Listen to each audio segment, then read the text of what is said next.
Didirikan sejak 13 November 1984, Detasemen Jala Mangkara alias Denjaka, si hantu laut, merupakan pasukan khusus yang dimiliki oleh TNI AL.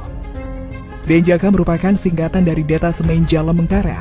Pasukan khusus Tentara Nasional Indonesia Angkatan Laut atau TNI AL ini memiliki tugas pokok membina kemampuan anti-teror dan anti-sabotase, serta kemampuan klandestin aspek laut. Tak cuma segudang kemampuan tempur mumpuni pasukan khusus, Denjaka rupanya dibekali TNI AL dengan alutsista canggih sniper Truvelo.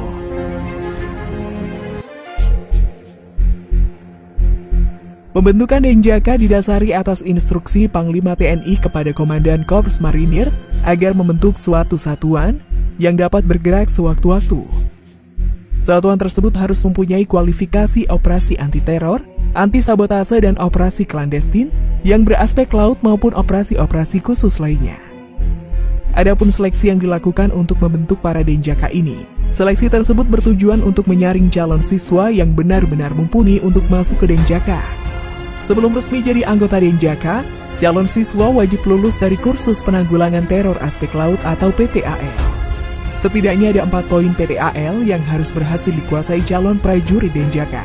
Semua itu wajib dikuasai dalam rentang waktu 5,5 bulan.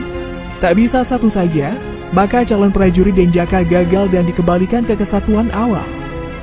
Bukan cuma itu, dalam kursus lanjutan, calon prajurit diharuskan merefresh lagi kemampuan dasar menembak, lari dan berenang, bela diri, infiltrasi dari darat, laut dan udara, merebut kapal atau instalasi laut milik musuh, pembebasan sandera, clandestine, hingga banyak lagi yang harus dilakukan.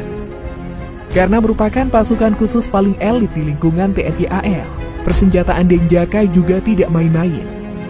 Setiap pasukan dipersenjatai sniper Truvelo di tangannya. Senapan runduk sejenis Truvelo sendiri dapat dipergunakan dalam banyak hal. Seperti sabotase merusak alat, anti material, dan sebagai anti personel bisa dilakukan Truvelo. Truvelo termasuk senapan sniper berkaliber besar.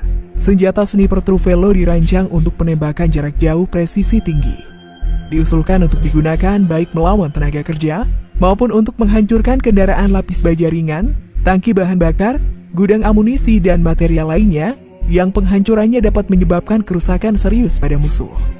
Untuk memberikan daya tembak yang diperlukan, untuk melakukan misi tempur serupa, senapan menggunakan kartrit kaliber besar standar NATO. Selain itu, dalam desain senjata digunakan beberapa ide dan prinsip yang banyak digunakan dalam senjata kecil presisi tinggi modern. Akurasi yang diklaim dengan amunisi yang sesuai adalah 1 MOA, jangkauan efektif sekitar 1.500 meter, tetapi peluru bisa mematikan pada rentang yang jauh lebih besar.